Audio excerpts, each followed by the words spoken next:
Hey guys, it's Epic, and I just got this new piece of equipment in here and I wanted to take an opportunity to do a first look video. I have already opened the product, but we haven't used it yet, so we're gonna go ahead and give it a test run right now. This is the Caldera Keg from a company called Trail Designs, and it is an alcohol stove and a Foster beer can pot.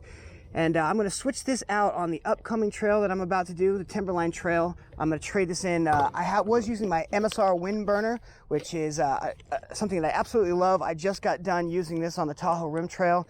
I'm not a guy that really likes to mess with windscreens. So I have small burners like the BSR that I have used on trails, and they're super light, but in really windy trails, they don't burn real well. It's easy for them to go out, and I really feel like windscreens are kind of finicky. So I really like systems that make it so I don't have a lot of fuss in the wind, and that happens a lot up in the mountains. So usually my go-to is the MSR wind burner, and I use this in places that you are not allowed to have alcohol stoves. But the trails that we have coming up in Oregon and the trails that we have coming up down south in Oklahoma and Arkansas are all places that we can use alcohol stoves. So I went ahead and I got this Trail Designs Caldera Keg.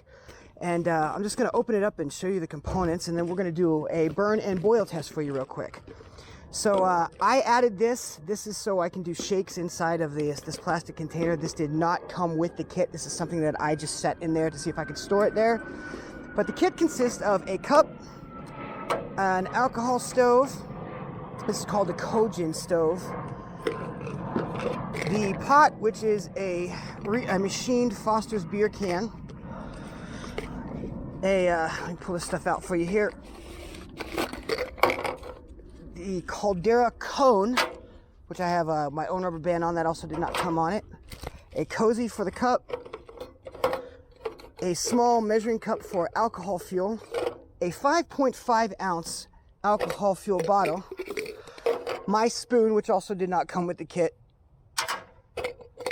And a Bic lighter that did not come with the kit. But as you can see, even though these did not come with a kit, if you have your own spoon and your own lighter, all these things will fit down in there with some careful Tetris. So the way that this works is I'm going to take my rubber band here off of the stove. And this has just got a dovetail on the end of it. Hopefully you guys can see that. And this piece just goes over the top and slides together, and it makes a cone, just like that. And then this cup has been machine worked here. They put these little creases in there that actually increases the strength of the cup itself. And then this one in the middle is actually designed so that when I set it inside the cone, it stops right on that spot. That way there's some clearance between the ground and the cup, because your alcohol stove is going to sit right underneath this. The alcohol stove itself has got a snuffer lid on there. On the inside is some sort of like a silicone coating that I think is designed to not burn when you snuff it out, and then some batting, which you're going to put some alcohol fuel in. Now, I've made alcohol stoves in the past. The one I'd been using previously was a alcohol penny stove, and I really liked it. It was fun to use, and I kind of had pride in it because I made it myself.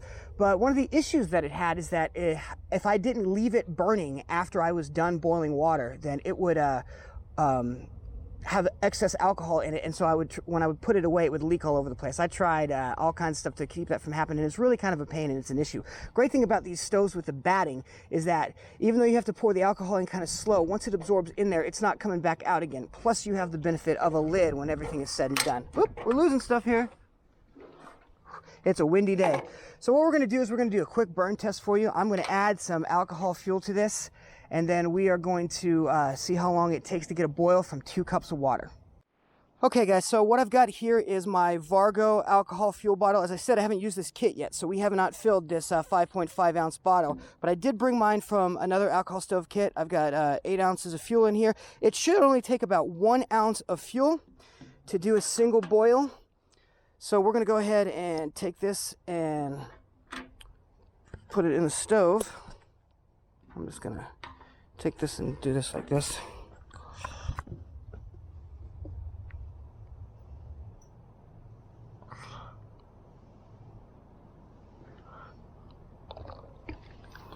And we're about halfway there.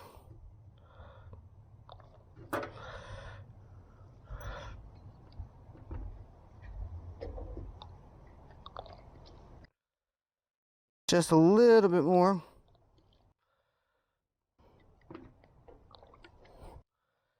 And that's approximately 1 ounce of fuel right there. All right, so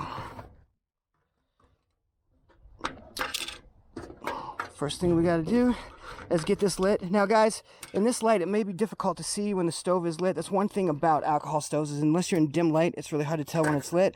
But you should be able to see off the table those heat waves right there, and that's showing you that the stove is actually boiling. So what I'm going to do is I'm going to fill this cup up to the line right here, and that cup at that line should be about 2 cups of water, and that's a pretty common amount for backpacking meals, freezer dried meals that you use. So we're going to get it up to the line. There we go, right there. That's 2 cups of water. Stove is nice and heated. All right, we're going to get this cup over the top here and then start the timer and see how long approximately it takes to get this water boiling. Well guys, the stove actually blew out and I had to relight it, and it screwed up the clock, so I don't have a time for you.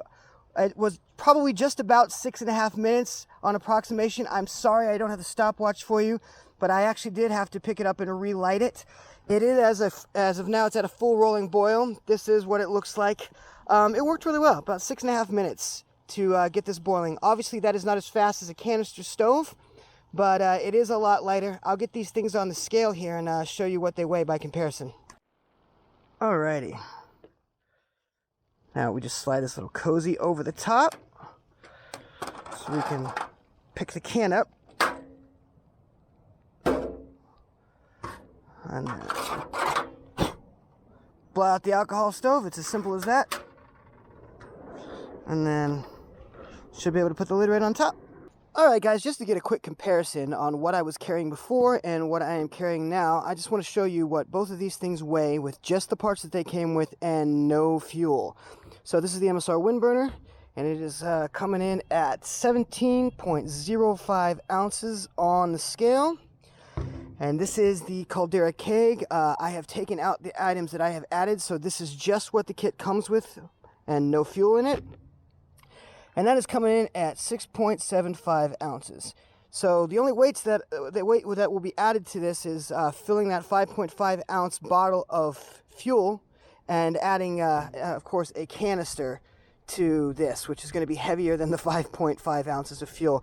So all in all, we're looking at about a pound of weight savings just by carrying this instead of the all-in-one system over here. So the whole system goes in this, they call it the Caldera Caddy. It is supposed to be a cup and bowl system that you can use. This is food grade plastic. I'm actually pretty happy about this. This is still like an all-in-one kit, even though it's an alcohol stove. I'm pretty happy with it, especially with the 6.5 ounces that it comes in as far as weight is concerned. Definitely going to be a lot lighter than the MSR wind burner I've been using. I am a little concerned about the wind. It did go out on me once, but when I relit it, it didn't go out on me again. You might have to pay attention to cross breezes when you have it out there, but initial first impressions are pretty good. All right, that's what I have for you today, guys. I hope you enjoyed this first look of the Trail Designs Caldera Keg. Now get off your butts and go play outside.